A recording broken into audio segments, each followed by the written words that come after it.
Muy buenas noches, estimados estudiantes. De acuerdo con nuestra lectura indicada, sugerida para la continuación de nuestro curso, quise preparar este video para que nos detuviéramos a pensar, a reflexionar en algunos puntos que me parecen importantes del documento. Entonces, primero que todo, la noción de Julia Kristeva y Roland Barthes. Lo segundo, ¿quién escribe este texto y qué formación tiene? Esto es muy importante porque nos permite establecer la posición desde donde habla quien escribe este texto. El profesor Iván Villalobos Alpizar es docente, es profesor de la Universidad de Costa Rica. Tiene su formación en pregrado y en posgrado en filosofía, en esta disciplina teórica. Desde aquí podemos empezar a preguntarnos cuál es el lugar de enunciación, desde dónde va a tomar posición para hablar, para estar a favor o para estar en contra, dentro de el debate que él plantea, la discusión que plantea en el texto. Otra cosa, a mí no me quedó claro, no sé a ustedes, porque el autor no precisa con respecto a noción de intertextualidad o la palabra intertextualidad o el término intertextualidad o el concepto intertextualidad, y algo que no menciona es la categoría de intertextualidad. Entonces me parece que hace un uso indiscriminado, como si estos fueran palabras o se refirieran a lo mismo. Si concepto y palabra o concepto y término o noción y concepto fueran la misma cosa.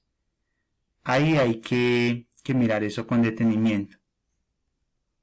Otro, el autor plantea una distinción entre lo que dice el autor francés Roland Barthes y la autora búlgaro-francesa Julia Kristeva.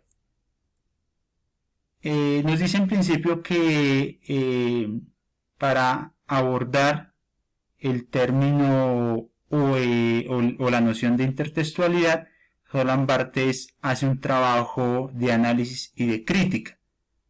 Interesante la metáfora que hace para referirse a la intertextualidad, ¿no? Una cámara de ecos. Una definición que pude extraer y que me parece que es que se puede explotar mucho es la siguiente. El texto no existe por sí mismo, sino en cuanto forma parte de otros textos, en tanto es el entretexto de otros textos. Aquí el subrayado es mío para mostrar que el concepto entretexto viene a plantear una separación, una discusión con respecto al mito de la filiación, a esa creencia de que habría un origen del texto al cual se podría llegar. Esta definición tiene unas implicaciones en nuestro curso de literatura y sociedad con respecto al autor y con respecto al lector. En especial, lo que nos interesa allí sería ese ámbito de producción textual y ese ámbito de recepción textual. Ya con Julia Kristeva nos dice que la noción de intertextualidad ha sido utilizada para analizar diversas manifestaciones culturales, como la ciencia, la filosofía, entre otras, ¿no? Una definición que pude extraer fue la de todo texto es una absorción y transformación de otro texto. Esta elaboración que hace Julia Kristeva tiene una referencia al escritor, al teórico ruso Mikhail Bakhtin, y su concepto de polifonía, de la pluralidad de voces, en especial en ese trabajo que realiza con el estudio de la poética de Dostoyevsky. ¿A qué se refiere Julia Kristeva? Me pregunto yo, y quisiera preguntarle a ustedes, con práctica significante. Se refiere a ese desplazamiento que se da en la cadena significante y que hay una imposibilidad de que se cierre esa cadena. ¿Sí? Recordemos que Julia Kristeva habla o establece una separación, una distinción entre lo semiótico y lo simbólico, como dos momentos. Lo semiótico que haría referencia a la estructura y lo simbólico que haría referencia a ese proceso infinito. ¿Hasta qué punto, y esto no nos lo dice el profesor Iván Villalobos, tiene una base en los postulados que planteó el lingüista francés Émile Benveniste cuando habla de lo semiótico y lo semántico, el universo cerrado del signo y el universo abierto de la significación o del significado?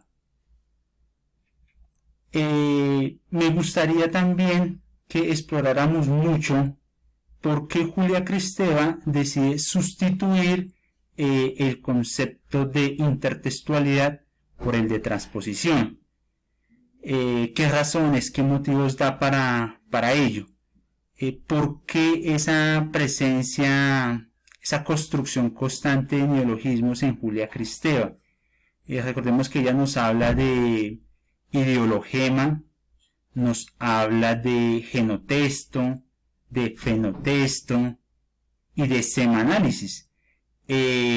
Yo que he tenido la oportunidad de hacer algunas lecturas, de asistir a algunas clases de psicoanálisis, no es un concepto que yo me haya encontrado allí, ¿no? Es la primera vez que lo escucho. Entonces, ¿por qué este afán de construir neologismos y pues que de alguna manera el texto no nos define, nos da algunas pinceladas, pero nada más?